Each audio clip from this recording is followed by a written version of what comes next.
not bad.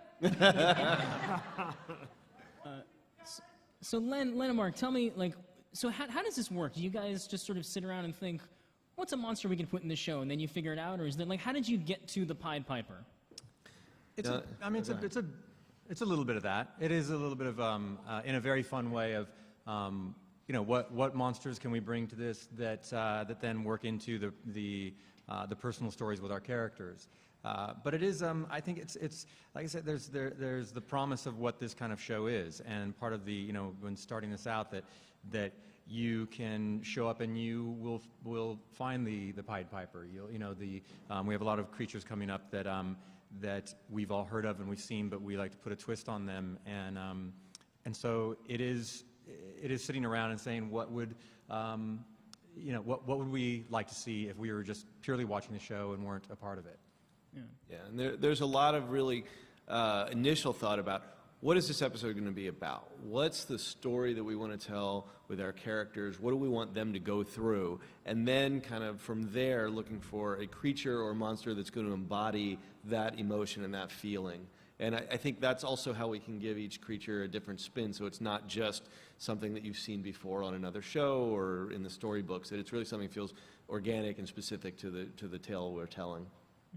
And who's responsible for the oh, sorry. I was just thinking, what I love about this show is that we have characters like Abby and Katrina, or rather Abby's mother, and trying to figure out what the mother should have done to protect her children. And Katrina feels it, and certainly maybe eventually Abby's and Jenny's mother feels it. But this is an extenuation of that. It's another piece of that same puzzle where there's a mother who has a child who's literally disappeared. So I love that the themes just keep on continuing based on our heroes, and then we just see them in other places, which is so interesting. This season, yeah, it's very much about family. You guys want to see the rest of the episode? Okay. Tomorrow night, 9 o'clock. Teaser. So, oh, you got some booze for that. That's impressive. Sorry. I also want to give a shout out there to Damian Kindler, phenomenal writer, wrote this episode. Doug Aronofsky, who directed this, just killed it, I thought. And yeah, a lot of work. And I mean, this guy in the Arab war scene, that's pretty cool, huh? Yeah, 13-year-old me was like geeked out. I was like, I'm gonna have a sword and kill demons. That's actually a real reaction. Let's move on. I'm embarrassed already. Well, but Orlando, it must have been nice to do something that sort of didn't involve moping or seeming oppressed and depressed. And yeah, actually but get out and kick some ass a little bit. It's kind of depressing, though. I mean, at the end of the day, that could be my life. That could be, I've sold my soul to the horsemen, and now I'm a soldier for the other side. I mean, killing people, and that's cool and all, but. I mean, thematically, it's very sad to me. I mean, it's awesome to see him that way, but I wish it was from the other side. You wish it was the fight for good and not evil. So. That set was actually right by my house, and Katya and I were walking by, and we were like, "Oh my God, the worst car wreck ever!" And then we realized it was us. It's a block from you. Yeah. Oh, that's crazy. Yeah. It was really fun. We tore up the town. We tore up the town. Look, they wrote an incredible sequence. I'm really excited for you guys to see where all that goes. It's a fun show. I keep saying it's a fun show. I don't know what else to say. I'm having a good time. Let's move on.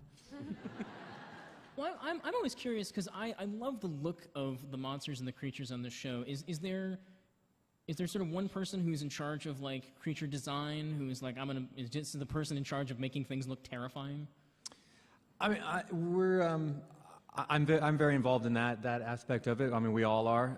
It's something that I love to do, and so it's a lot of bringing together images, and whether it's I do some sketches myself, and we're working with a lot of the writers, and they have an idea, and so it's very collaborative, and it does have a challenge to it that I enjoy. A challenge of when we decide what is that creature going to be.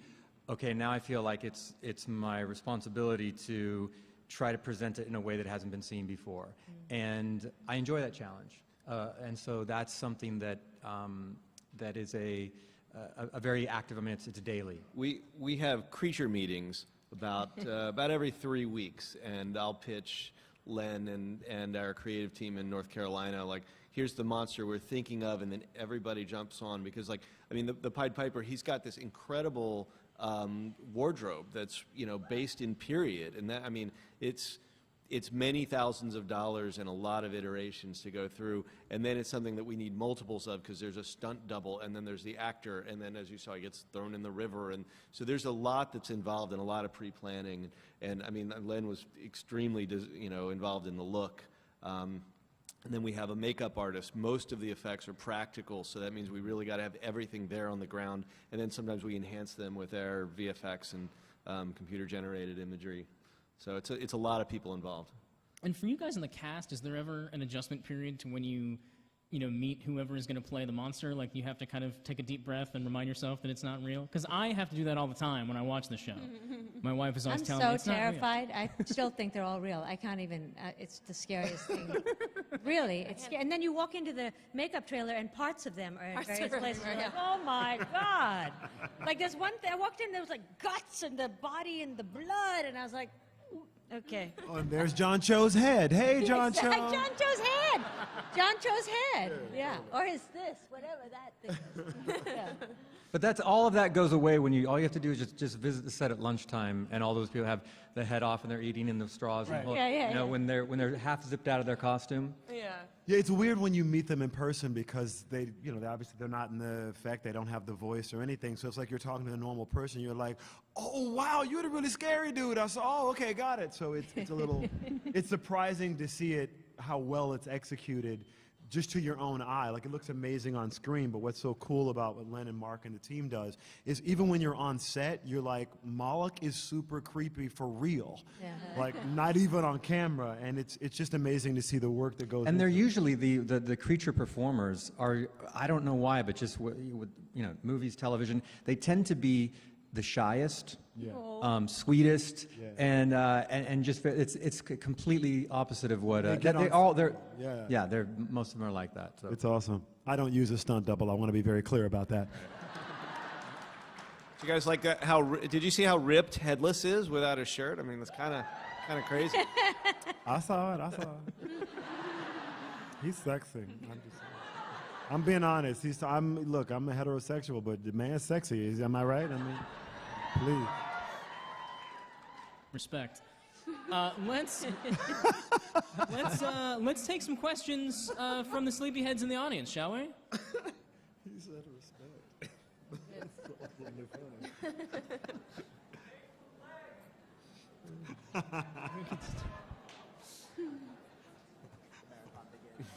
Let's start right over here, sir. First question, hit us. So, in pop culture, which has slowly and surely become thrill culture, you know, you guys entered this huge society, started with Supernatural, and just flowed through with all these monsters. As writers and producers and actors, when you are reading the script or getting the pitch, how do you react when you realize what demon you're facing from these old kids' stories? I mean, I know Orlando turns into that 13-year-old that just squeals, but I squee. I don't squeal. Get it right. sorry. Get it right.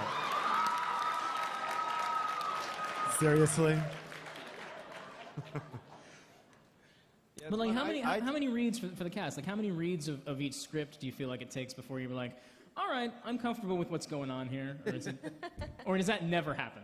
Well, I don't. Well, there are, I think, a few different things. One is what the character is going through. I think you're processing that, and then you're trying to process what's happening in the story and where we're going, what has happened. So it takes a while to process it, but one of the great helps is our wardrobe, and the other great help is when you're on set, because all of a sudden you're in it and you can put a visual to it. And I think it helps you sort of settle into what it is after obviously talking to the guys and getting a clear sense. It's difficult some days, though, because it is a supernatural show, and so you're always looking for the anchor to sort of nail it down. I don't find it difficult. Wow. Mrs. Banff, of course. I love it. I love working with these bizarre things. I think it, but I don't find it very confusing. I think that the writers do a really fantastic job of making it pretty easy to follow. And yeah, that's all that. You, sir. Yeah, as we saw last season, apparently anybody can turn out to be horrendously evil, and we not see it coming. So my question is for the three actors: if you get that call one day, you know you're going to flip. You're now going to be an evil servant of Moloch. You know, how is it that theoretically would you prepare for that? Would you welcome it? Is it something that would be hard for you to deal with? It'd be a fun challenge, I think. I think being thrown anything as an actor is always fun. So yeah, I would probably welcome it. I'm waiting for the call, like I'm just by myself. Please call. Mark, can you call me? Waiting. Honestly, I'd like to get Moloch pregnant. I'm just saying. You know that's got to be a good time. Think about it. Think about it. Think about it. Just saying. On that note. It's ridiculous. I'm not so sure these two guys are as on board with that idea, Orlando. Look, if they can't see my vision, you know what I'm saying? It's fine. I'm just, you know, I want to love him even though he's a monster. Maybe my love would turn him. Moloch gets a makeover. Yeah. Maybe. You seem pretty sold on this, Mark. You seem pretty sold on it. There was a time when we were talking about Orlando's arc this season, I remember, because we were on set, and there's like this smoke and fog everywhere, and there was like, I think, some battle sequence going on, and I'm like pulling him into the kitchen of this house that we were shooting. I'm like, okay, here's what's going to happen this year. And he was great about it. He loved it. This is a fun show. I mean, look, you guys see what this show is like. You know, it's what's fun about these panels and us getting to talk to you about the thing we love is that you're loving it as much as we are, but it's fun to do. It's a lot of work sometimes, but it's fun to do, and I think you make it fun. You guys really make it fun for all of us, so thank you. Thank you.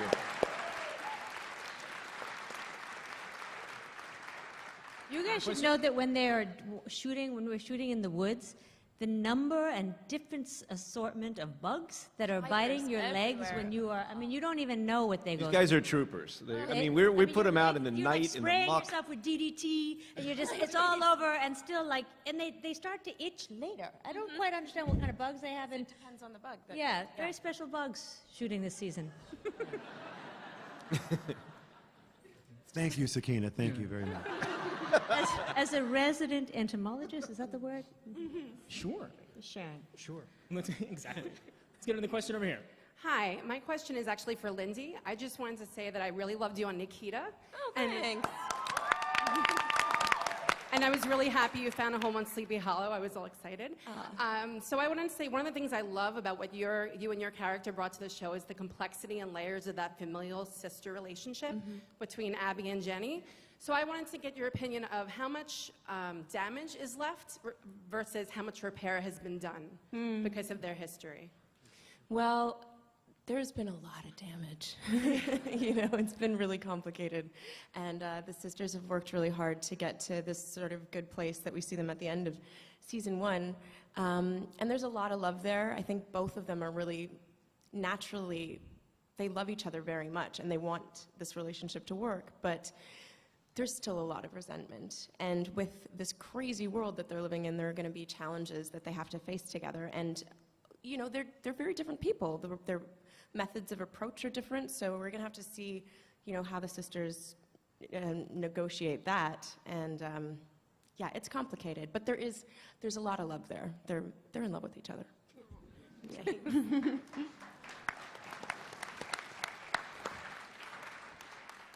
Next question over here. Hi, I'm just going to confess right now, I am a super fan of this show and also Supernatural. So, so I'm going to ask the question for all the super sleepy heads out there. Is there any kind of creative way legally to somehow marry the shows? I mean, I know that Ichabod does watch TV. Could he watch like a little spoof of Supernatural on the show? That's a good idea. Just to meet our needs.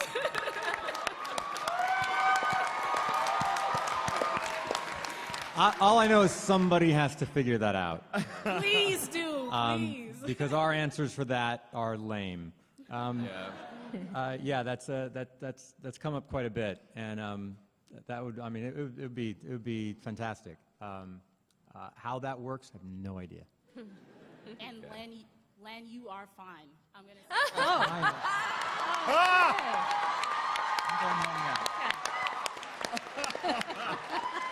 Yeah, That's me leaving.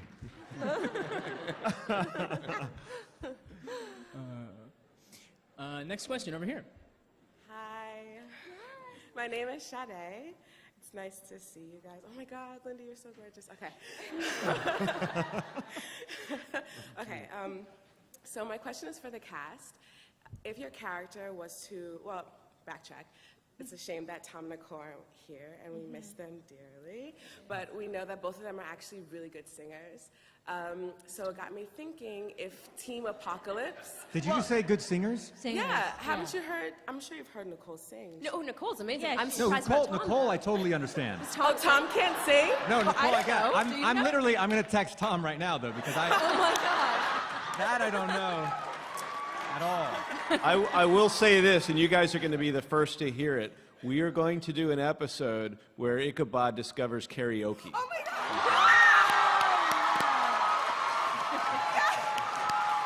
That was my question. Good deal.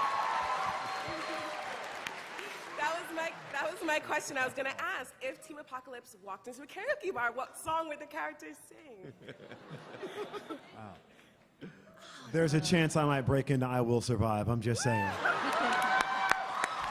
Because at first I was afraid, I was petrified. You know how this goes, am I right? Thank you, it fits perfectly, moving on. There are many things you don't know about me.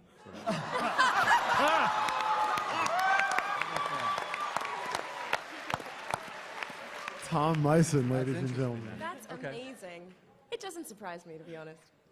He's probably a dancer as well. Is he? Yeah. Ballet. If he's a dancer, I need to see him drop it like it's hot. That's all I'm saying.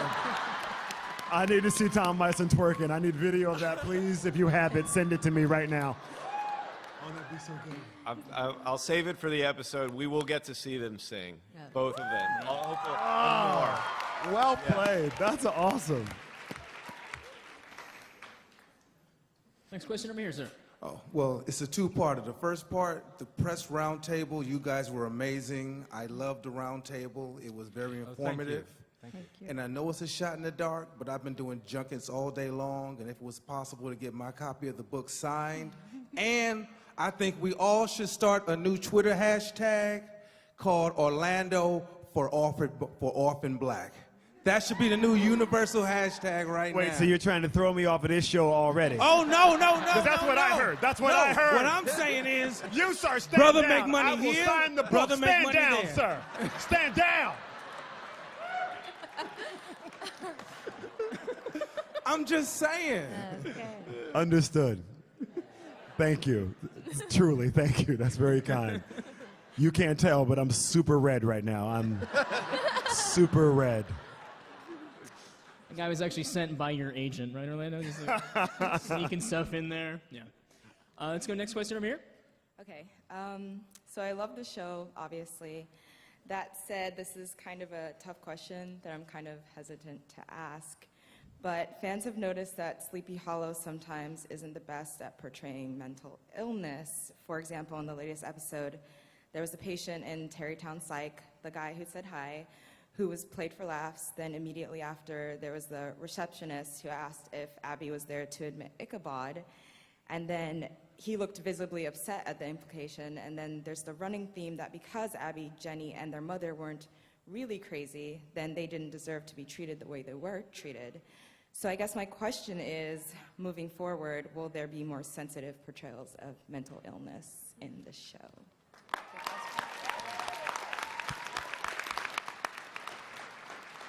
I think that's a great question and very fair. And one of the things that I think we can do with a fantasy show is try to enlighten and talk about some issues that are fairly serious within the fantasy context, and that's what we're trying to do most of the time. And there are a couple more episodes coming up, but I really think we give it its due and try to treat it with the respect that it deserves.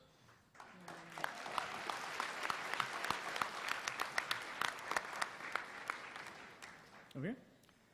If if you haven't already, have you ever considered shooting a scene or episode in the real Sleepy Hollow Cemetery? I mean, I scouted and we started there in terms of the real Sleepy Hollow. So, in fact, all of our exteriors and everything are from Sleepy Hollow. But we'd love to. It's a tricky place to shoot, but it would be a dream of ours actually to be able to do that. And we have the keys to the city now, so. Oh, that's right. Yeah. So we could just go That's there right. anytime. Lyndie and I went to Sleepy Hollow about 2 or 3 weeks ago and had the opportunity to sort of meet everybody there. And we also launched the Halloween season, and we're roaming around in that cemetery and the old church. It's beautiful. So yeah, I mean, there. technically we get to shoot some stuff there because it's in the show. Do we hope to shoot more there? Absolutely. If you can figure that out, please do. But there's been a pretty positive reaction from the people who living in Sleepy Hollow. The depiction of their town as a demon-soaked. I think they're used to it. Are they used to it by now? Yeah. Yeah. We didn't exactly portray it the way you did, demon-soaked. That was not your words. They're not mine, against it. They're not. demon-soaked. They're fire trucks. They're local. Like have the headless horseman on them. Yeah, So they're into it. Yes, the badges, the police department, they're not. They embrace the headless horseman. They were awesome. Yeah. And super proud of the show. Yep. And No, crazy they're great. supportive. So like much love to Sleepy Hollow and the police department who's like sent us stuff. And in fact, there is a female police officer who's also African American who's very much decorated and very much in real life is sort of like an Abby. Obviously, Abby wasn't based on her, but the fact that in Sleepy Hollow there's a dedicated female African American police officer is pretty awesome. And she came to visit us here, and we met her at this Comic-Con last year. So our connection is pretty amazing.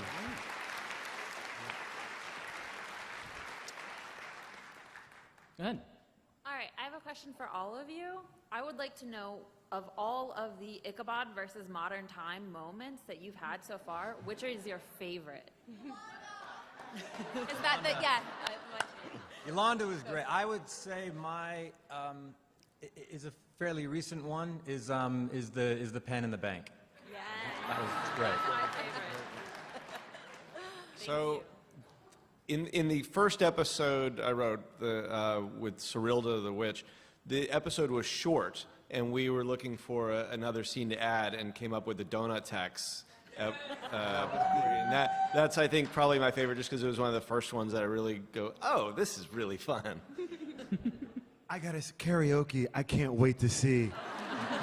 I'm so excited. I think that's going to be my favorite. Like, karaoke. I really like the Yolanda one, but I also love, I really liked shooting the moment where Crane comes in with the ambulance and he doesn't know how to reverse. So, I'm like, you don't know how to reverse. Move. Yeah, that was fun. I like when he has his cell phone in his.